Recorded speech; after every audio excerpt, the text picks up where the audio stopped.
अस्सलाम वालेकुम दोस्तों, welcome to my organic plants garden. दोस्तों, आज की इस वीडियो के अंदर हम बात करेंगे कि आपके ऐसे प्लांट्स जिनके ऊपर पत्ते आकर झड़ जाते हैं, या सब्जियों वाले पौधे या फ्रूटिंग प्लांट्स जिनके ऊपर फ्लावर तो आ जाते हैं मगर वो बाद में झड़ जाते हैं, सूख जाते हैं। तो इस वीडियो में हम जानने की कोशिश करेंगे कि आखिर हमारे पौधों के ऊपर आए हुए जो बर्ड्स होती हैं, कलियाँ होती हैं, या जो फ्लावर्स होते हैं वो क्यों झड़ जाते हैं, या जो फूल खिलते हैं तो उसके बाद वो ड्राई होकर झड़ जाते हैं, या टहनियाँ कुछ इस तरीके से खाली होती जा रही हैं, पत्ते झड़ रहे हैं।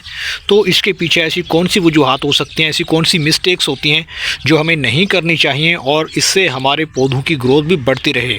और आपके ऐसे पौधे जो बिल्कुल ड्राई हो चुके हैं तो उनकी ग्रोथ को बढ़ाने के लिए इस ऑर्गेनिक लिक्विड फर्टिलाइज़र का इस्तेमाल भी करेंगे, जो हमारे पौधों की ग्रोथ में ज़बरदस्त इजाफा करेगा, मिट्टी को ज़रखेज़ बनाएगा, और जो भी हमारे सब्जियों वाले पौधे हैं उनके ऊपर फल फूल लाने में भी इजाफा करेगा।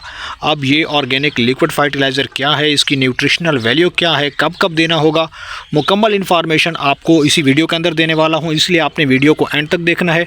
और अगर आप हमारे चैनल पे नए हैं और आपने अभी तक चैनल को सब्सक्राइब नहीं किया तो जल्दी से भाई के चैनल को लाइक कर दें, सब्सक्राइब कर दें और साथ में बेल आइकन के बटन को प्रेस कर दें, ताकि गार्डनिंग से जुड़ी जो भी वीडियो अपलोड हो तो उसका नोटिफिकेशन भी आप तक पहुँच सके। तो चलिए दोस्तों, वीडियो को शुरू करते हैं। तो दोस्तों, काफ़ी सारे पौधे होते हैं जो हमारे समर सीज़न के अंदर लगाए जाने वाले जितनी भी सब्जियों के पौधे होते हैं, फ्लावरिंग प्लांट्स होते हैं, उनकी हम नर्सरी तैयार करते हैं, फिर उनको बड़े गमलों में या क्यारियों में शिफ्ट करते हैं। लेकिन जो सब्जियों वाले पौधे होते हैं जो मौसम गर्मा के दौरान उनको ग्रो किया जाता है, तो होता यह है कि एक तो उनकी शुरू में स्पीड काफ़ी कम होती है। जो बेलदार पौधे होते हैं, लौकी के पौधे हैं, या आपके पास कोई फ्लावरिंग प्लांट है जिनके ऊपर जो है वो कलियां नहीं बन पाती, फ्लावरिंग कम लग रही है, तो और साथ में ऐसे पौधे जिनके ऊपर फूल तो आ जाते हैं मगर उन फूल से वो फल बनने का जो प्रोसेस होता है वो काफ़ी लेट शुरू होता है, या फिर बाज़ दफ़ा उनके ऊपर जो भी आए हुए फूल होते हैं वो झड़ जाते हैं और वो खिलते ही नहीं हैं प्रॉपर, उसमें से सब्जियां बनती नहीं हैं या फ्रूट बनता ही नहीं है। तो इसके पीछे जो है वो सबसे अहम और बड़ी गलती ये होती है कि हमारे पौधों की मिट्टी के अंदर मॉइस्चर काफ़ी ज़्यादा होता है, हाई मॉइस्चर होता है, यानी कि हम बार बार पौधों को पानी देते हैं, और ये गलती आपने नहीं करनी है। अगर गार्डनिंग कर रहे हैं तो आपके पौधों के ऊपर फ्लावर आकर झड़ जाते हैं, या आपके पास लेमन प्लांट है उनके ऊपर भी यही होता है कि फ्लावर्स तो आ जाते हैं मगर वो झड़ जाते हैं, उनसे लीमू नहीं बन पाता। और साथ में आपके पास टमाटर के पौधे भी हो सकते हैं जिनके ऊपर फ्लावर तो आते हैं मगर बाद में वो फ्लावर जो है वो झड़ जाते हैं। तो यही वजह होती है कि आपने जब फ्लावरिंग का टाइम हो पौधे के ऊपर, प्लांट्स के ऊपर, तो उस टाइम आपने पौधों को पानी कम देना है।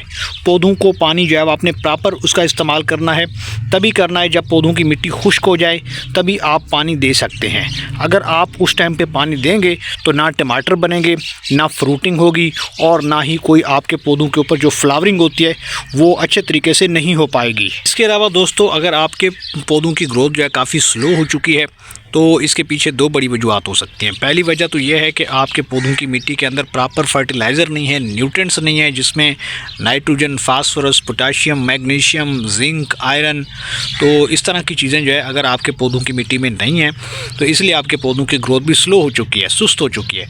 और इसके अलावा आपके पौधे जो है प्रॉपर धूप में नहीं रखे हुए, आपने किसी छाँव के नीचे रखे हुए हैं, बरामदे में रखा हुआ है पौधों को, या फिर बंद कमरे में आपने रख दिया पौधों को, या किसी भी साए वाली जगह पे, इवन कि आपने दरख्तों के नीचे पौधों को रखा हुआ है, तो तब भी आपके पौधों के ऊपर प्रॉपर धूप न पड़ने की वजह से भी बाज़ दफ़ा पौधों की ग्रोथ जो है वो रुक जाती है, इनके ऊपर फ्लावरिंग कम आती है।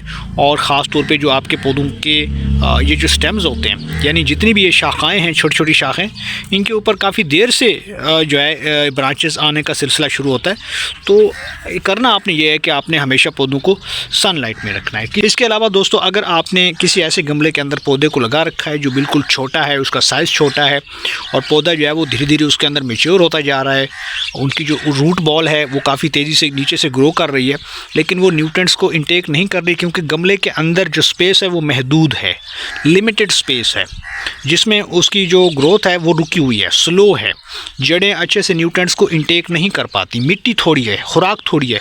और ज़ाहिर है जब खुराक थोड़ी मिलेगी पौधों को तो फिर क्या होगा कि आपके पौधे जल्दी ग्रो नहीं करते, बल्कि वो तरह तरह की बीमारियों का भी शिकार हो जाते हैं, जैसे कि पत्तों का मुड़ना हो गया है, पत्तों के ऊपर फंगस लगना है, मिट्टी के अंदर फंगस लगना है। तो इसलिए कोशिश करें कि किसी भी पौधे को बड़े गमले के अंदर शिफ्ट करें ताकि वहाँ पे उसको ज़्यादा स्पेस मिल सके, ज़्यादा उसको खुराक मिल सके और वहाँ पे वो अच्छे तरीके से जो है डेवलप हो सके। इस ऑर्गेनिक लिक्विड फर्टिलाइज़र का इस्तेमाल करना है जो कि आप आसानी से घर पे तैयार कर सकते हैं। अब ये फर्टिलाइज़र कैसे तैयार हुआ है, तो ये है किचन वेस्ट लिक्विड फर्टिलाइज़र। चाहे आपके पास सब्जियों के और फ्रूट के जो छिलके होते हैं, जो स्क्रैप्स होते हैं, जिस तरह बनाना पील हो गया या आपके पास ऑनियन पील्स होते हैं, तो उनके छिलकों को आपने कलेक्ट करना है। उनको आपने किसी भी कैंची की मदद से छोटा छोटा कर लेना है। बारीक करने के बाद आप जो है 1 से 2 लीटर पानी में डाल सकते हैं। साथ में काला गुड़ थोड़ा सा डाल देंगे तो इससे माइक्रोबियल एक्टिविटी तेज़ हो जाएगी और ब्रेक डाउन जो है फास्ट हो जाएगी। तो इस तरीके से ये ऑर्गेनिक लिक्विड फर्टिलाइज़र आप कम से कम 2 से 3 दिन के अंदर ये तैयार करके बना सकते हैं। तो इस तरीके से आपने पानी के अंदर डाइल्यूट करने के बाद कुछ इस तरीके से आपने वक्फे से गमलों के अंदर डाल देना है।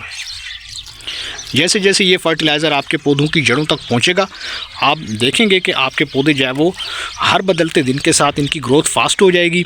और जैसे जैसे आप इनको धूप वाली जगह पे रखेंगे तो उस हिसाब से पौधों की ग्रोथ फास्ट हो जाएगी। तो कोशिश करें कि आप इसे जितने भी आपके पास ग्रीनी वेजिटेबल प्लांट्स हैं आप उनमें डाल सकते हैं। पालक में डाल सकते हैं, धनिया आपने ग्रो कर रखा है। इसके अलावा अगर आपने घर में पुदीना उगा रखा है और उसकी ग्रोथ भी अच्छे से नहीं चल पा रही तो आप इस फर्टिलाइज़र का इस्तेमाल कर सकते हैं। तो कुछ इस तरीके से आप ये फर्टिलाइज़र बना के पौधों में डाल सकते हैं। कोशिश करें कि हर 15 दिन के अंदर एक बार आप इस लिक्विड फर्टिलाइज़र को गमलों में डाल दें। उम्मीद करता हूँ कि आपको ये वीडियो पसंद आई होगी। वीडियो पसंद आई तो वीडियो को लाइक कीजिए, शेयर कीजिए और भाई के चैनल को सब्सक्राइब कर दीजिए।